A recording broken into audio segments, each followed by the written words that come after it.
অতি সম্প্রতি India today নামে এক সংস্থার সার্ভেতে দেখা গেছে, দেশের অন্যান্য রাজ্যের মুখ্যমন্ত্রীদের সাথে সব দিক বিবেচনা করে ত্রিপুরা রাজ্যের মুখ্যমন্ত্রীকে জনপ্রিয়তা তথা কাজের নিরিখে 5 নম্বর স্থান দেওয়া হয়েছে।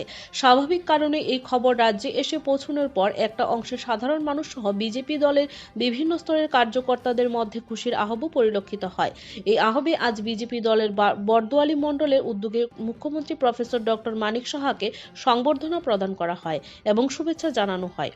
এই পর্বে নিজের সংক্ষিপ্ত প্রতিক্রিয়ায় মুখ্যমন্ত্রী ডক্টর মানিক সাহা দাবি করেছেন, এই স্বীকৃতি নিশ্চিতভাবে আগামী দিনের জন্য আরও বেশি দায়িত্ব সচেতন করে দিয়েছে। মুখ্যমন্ত্রী ইন্ডিয়া টুডেকে রাজ্যবাসীর তরফ থেকে শুভেচ্ছা জানানোর পাশাপাশি আগামী দিনে ত্রিপুরা রাজ্যকে আরও উন্নত করার বিষয়ে ইতিবাচক মতামত রাখলেন। পাশাপাশি এদিন সংশ্লিষ্ট মণ্ডল সভাপতি সঞ্জয় সাহা সহ অন্যান্যদের সাথে নিয়ে মুখ্যমন্ত্রী দাবি করলেন, যেহেতু উন্নয়নের কোনো বিকল্প নেই, তাই উন্নয়নকে হাতিয়ার করে আগামী দিনে এগিয়ে যাবেন।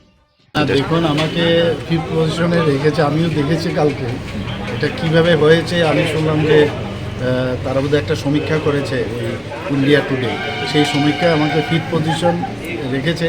আমি এটা আমি না, অ্যাকচুয়ালি আমাদের ত্রিপুরাবাসীর জন্যই এটা সম্ভব হয়েছে। আমি একটা সুযোগ পেয়েছি, মাননীয় প্রধানমন্ত্রী যে আমাকে একটা সুযোগ দিয়েছে, সেই সুযোগের সদ্ব্যবহার করে মানুষের জন্য কাজ করার চেষ্টা করছি। এতে পপুলারিটি কি হলো না হলো সেটা তো আমার জানা ছিল না।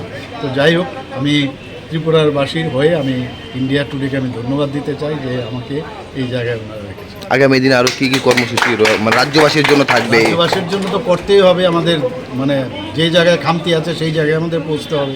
যেখানে দেখব কোনো সমস্যার সমাধান করব, তো সেই দিকেই আমরা কাজ করব। উন্নয়নের কোনো সাবস্টিটিউশন নেই, উন্নয়নই করব। Thank you.